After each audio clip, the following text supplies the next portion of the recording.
तो सखी हो चरवा दिहलू चाउर खोइचा हो ओइनी ससुरावा तो सखी हो चरवा दिहलू चाउर खोइचा हो हमर भातार परदेसी हो गइले तू अपन भातार दे द खोइचा हो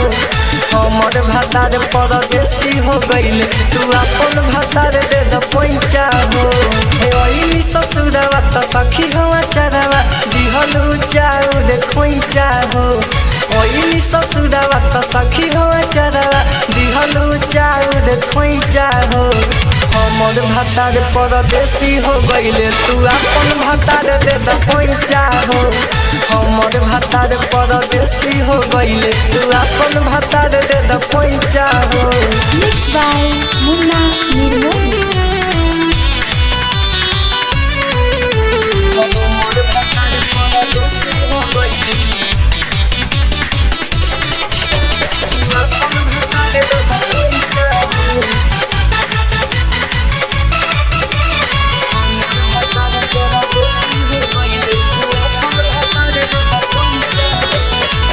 जातारा बना के गइले चुमा लेके गाल में आ जले न खबर लिहले बानी कौन हाल में जातारा बना के गइले चुमा लेके गाल में आ जले न खबर लिहले बानी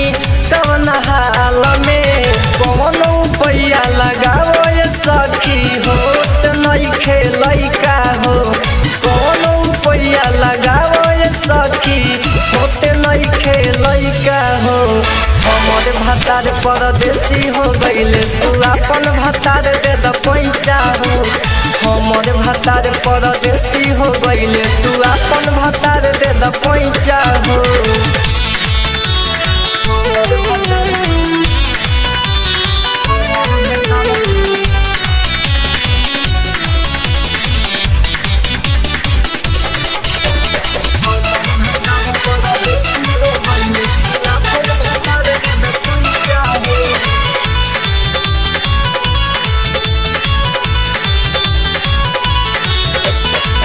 दुबर पातर पियावा से भरे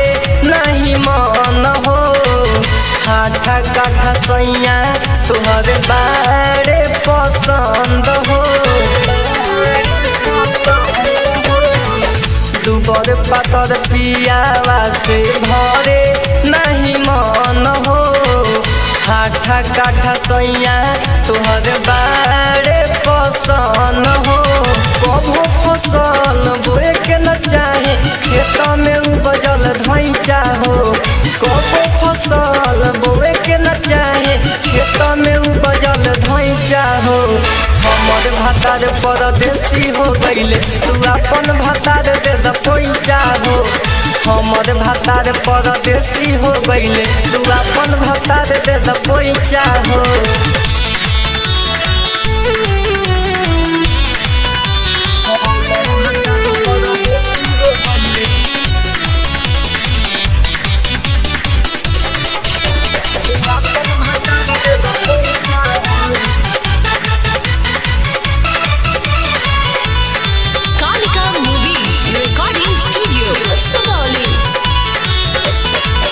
पिया ओम प्रकाश नहीं आवेले घर हो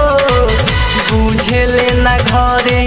बड़े नया में हर हो मुकेश दिलीप नहीं आवेले घर हो बुझेले न घरे बड़े नया में हर हो अंजित राज खाली कमाले पैसा हो मुननीर मोही अंजित राज बड़े कमात पैसा हो हमर भातार परदेसी हो गइले तू अपन भातार दे द पैसा हो हमर भातार परदेसी हो गइले तू अपन भातार दे द पैसा